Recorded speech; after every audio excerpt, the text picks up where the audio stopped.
Marcos, Pedro, um prazer recebê-los, sejam muito bem-vindos. E eu queria já começar com o Marcos, pedindo para o Marcos explicar para a gente, trazer detalhes sobre esse projeto que vocês tocam aí, como que vocês trabalham com essa questão da desinformação e, inclusive, contar para a gente o que tem rolado de mais forte em relação à desinformação nesse ano eleitoral. Seja bem-vindo, Marcos. Obrigado, boa tarde. Uma alegria estar por aqui com vocês. Bom, o Tapajós de Fato nasceu na pandemia, de alguma forma, então desde o começo a gente já pauta todo esse processo da desinformação, né? Principalmente em todo o cenário anti-vacina que a gente viveu, e aqui na região isso foi intensificado bastante. Então, desde então, o Tapajós de Fato busca dialogar com a sociedade, apresentando possibilidades e alternativas de comunicação para combater essas narrativas que são contra, né, o senso comum ou científico, contra o senso científico, na verdade, que muitas das vezes acaba influenciando vários processos. Nesse ano eleitoral, de forma específica, a gente percebe que essa narrativa do medo mesmo, né, sobre o fechamento das igrejas, que rolou bastante agora nas últimas semanas, sobre toda essa questão do comunismo mesmo, né, que a gente Sim. vivenciou lá em 1989 e volta a vivenciar de alguma forma.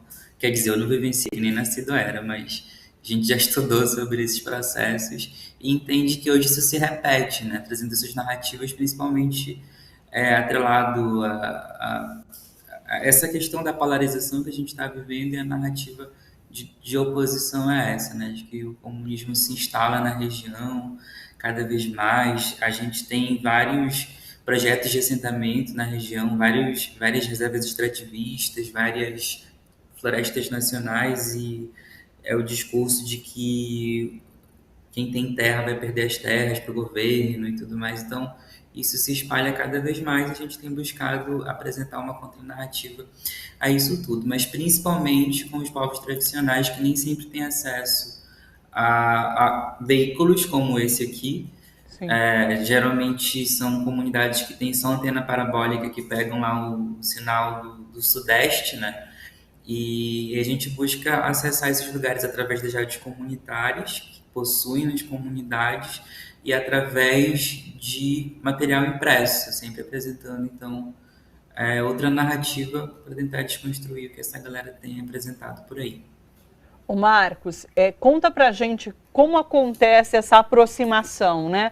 Quando vocês chegam, por exemplo, numa comunidade, como acontece? Vocês questionam ali aquela população, o que chega de informação até eles, quais os principais receios e medos, e a partir disso vocês travam ali uma conversa, produzem um material. Como se dá essa conexão entre vocês e essas populações?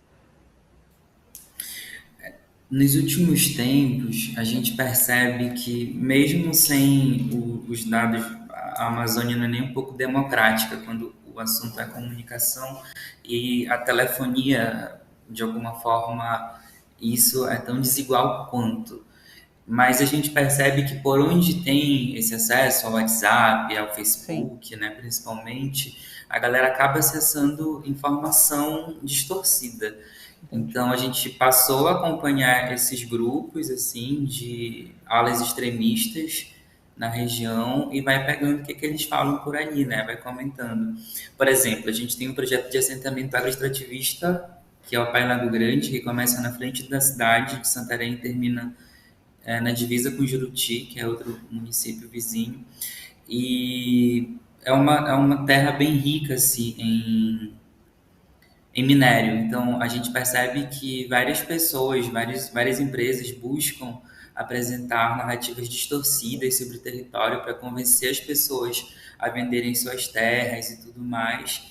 E a gente tem, a partir dessas percepções digitais mesmo, né, e da nossa relação com o Sindicato dos Trabalhadores Rurais daqui de Santarém, com a Federação, que é a FEAL, que é a Federação Mantenedora lá do território, a gente vai absorvendo essas informações e apresentando narrativas. A gente construiu no passado uma campanha que era o Pai Lago Grande Território Livre de Mineração, e esse ano a campanha Não Abra Mão da Sua Terra, junto com o sindicato e outros parceiros, para apresentar essas outras narrativas mesmo sobre esse discurso de desenvolvimento, de melhorias que a gente sabe que podem até acontecer, mas vão ser de formas momentâneas, né? Depois todos Sim. serão esquecidos novamente. Aliás, a gente tem o site, né, que é o tapajosdefato.com.br, onde ficam as publicações feitas pelo projeto. Está aqui o endereço para quem quiser acessar. Daqui a pouquinho a gente vai rodar algumas imagens também que a gente tem do site para que vocês entendam como é o formato ali. E daí eu quero ir para o Pedro. Pedro, esse ano, pela primeira vez, vocês trouxeram um edital com essa ideia de democracia, né? Eu queria que você explicasse quais as preocupações que levaram o Fundo Brasil a ter um edital dedicado a essa questão da democracia e o que trouxe em relação a resultados. Conta pra gente. Seja bem-vindo também. Muito boa tarde, Thalita. Muito boa tarde, Marcos. É um prazer para a gente estar aqui discutindo, sobretudo, esse assunto de desinformação, né? A gente provavelmente vai ter um mês intenso desse tipo de debate, onde a desinformação vai permear todas as nossas discussões. Apesar do primeiro edital com esse título específico, né, Democracia e Direitos Humanos Profundos, sempre são duas faces da mesma moeda. Então, no nosso trabalho, que é de mobilizar recursos para fortalecer, para proteger, defender os direitos humanos do Brasil a partir do fortalecimento da sociedade civil, a gente entende que a defesa da democracia está sempre aí. E a gente entende, né, que uma parte fundamental do que a gente entende por Estado democrático, para além das eleições livres, né, é o direito de organização, associação, livre expressão dos movimentos sociais e organizações dos mais diversos grupos políticos, dos mais diversos movimentos sociais. Uma democracia ela precisa desses dois elementos necessariamente. E, em que pese que a relação entre poder instituído e movimentos sociais sempre foi de tensão, sempre foi cheia de contradições, e tem que ser assim mesmo, o que a gente viu nos últimos anos são ataques explícitos, sem nenhum tipo sem nenhum tipo de vergonha de fazê-lo, por assim dizer, da própria administração e com desmonte de espaços de participação real, né, de escuta, de influência por parte de movimentos da sociedade civil, desmontes de políticas e, sobretudo, um recrudescimento de formas de violência intensas a quem defende direitos. Tudo isso junto nos fez sentir a necessidade de abrir uma linha de apoio específica para discutir esses temas. E desinformação entra aí, né? Desinformação entra nessas formas de ataques a defensores de direitos humanos, ataques a quem discute e defende políticas públicas, ataques a quem defende uma sociedade mais plural, com respeito, sobretudo, aos sujeitos políticos mais oprimidos socioeconomicamente, que precisam estar dentro dessa participação como um todo. Então, a gente sentiu essa necessidade, e aí que entra esse edital para trabalhar, enfim, para apoiar grupos, trabalhando em diversas frentes, por exemplo, esses grupos de verificação de fake news e desinformação em diversos contextos, seja o Tapajós de Fato, seja grupos debatendo desinformação LGBT fóbica em diversos contextos, grupos debatendo voto, né? Por exemplo, um grupo dizendo não venda seu voto no interior de Pernambuco, dizendo que voto não é uma mercadoria, e como isso é importante para o debate democrático, grupos de mulheres periféricas debatendo enquanto protagonistas, o que é democracia, entre diversas outras iniciativas que querem, no fundo, defender o direito de lutar por direitos, né? Que é o que vem sendo ameaçado agora, é o que vem sendo desmontado, por assim dizer. Então, no fundo, esse edital traz essa ideia de que, numa democracia, lutar por direitos tem que ser legítimo e tem que ser respeitado por qualquer que seja a tendência do poder instituído da administração corrente. Aliás, Pedro, há também um ataque muito grande aos direitos humanos, né, como um todo, com desinformação, com fake news, e eu acredito que para vocês, por exemplo, uma entidade que trabalha junto com coletivos que fazem essa defesa dos direitos humanos, seja um ambiente muito difícil de se trabalhar, né, porque vocês têm que, de fato, também combater essas fake news, essa desinformação no dia a dia de vocês. Sim, sem dúvida. Nessa proposta de defender, proteger os direitos humanos a partir do fortalecimento da sociedade civil, o fundo entendeu que era importante comunicar sobre direitos humanos, seja visibilizar mais a ação de parceiras nossas, como o próprio Tapajós de Fato, enfim, trazer esse debate mais para frente. E aí, como a gente vê agora, né, diversas iniciativas de desinformação sobre eleições, esse tipo de coisa sobre direitos humanos sempre existiu. Né? Sempre existiu, por exemplo, a ideia de que direitos humanos para humanos direitos, ou seja, a ideia de que direitos humanos só defende quem está em conflito com a lei ou pessoas à margem. Sempre existiu, e está longe de acabar, a ideia de que, por exemplo, a denúncia do racismo é mimimi ou vitimismo, e todo esse debate ao redor, por exemplo, da lei de cotas agora, que está super intenso, né, e como isso é. Ou seja, toda essa ou a ideia, por exemplo, de muita terra para pouco indígena, ou seja, os indígenas não são massacrados, mas são privilegiados por terem terras. Isso é parte histórica e sempre vai acontecer nesse debate por direitos humanos.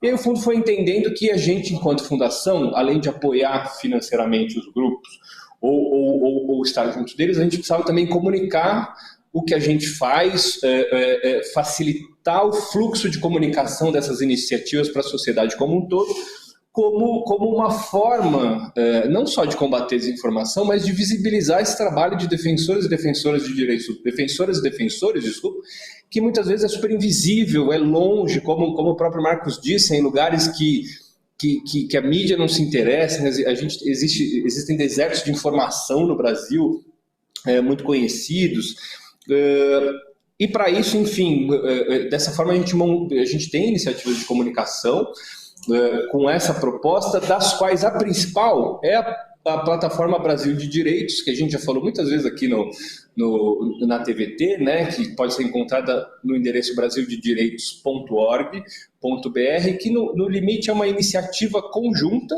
do fundo com as organizações que a gente apoia, de trazer informações de qualidade para o nosso debate, sempre tão truncado e tão disputado sobre direitos humanos, inclusive indicando, por exemplo, e nesse momento eleitoral muito importante, fontes de referência sobre os mais variados temas em direitos humanos. Né? Qualquer jornalista que estiver nos assistindo e precisar de fontes de confiança sobre direitos humanos, além da Tapajós de Fato, que também pode ajudar muito, eles podem ir lá na Brasil de Direitos encontrar um guia de referências que facilita um pouco esse debate. Então, acho que essa proposta de trazer informação de mais qualidade a partir, sobretudo, do protagonismo desses grupos que a gente apoia, vem muito nessa linha de como que a gente enfrenta esses estigmas históricos de se discutir direitos humanos e como, de alguma maneira, a gente contribui com as forças que a gente tem aqui, com os limites que a gente tem, para um debate sobre direitos humanos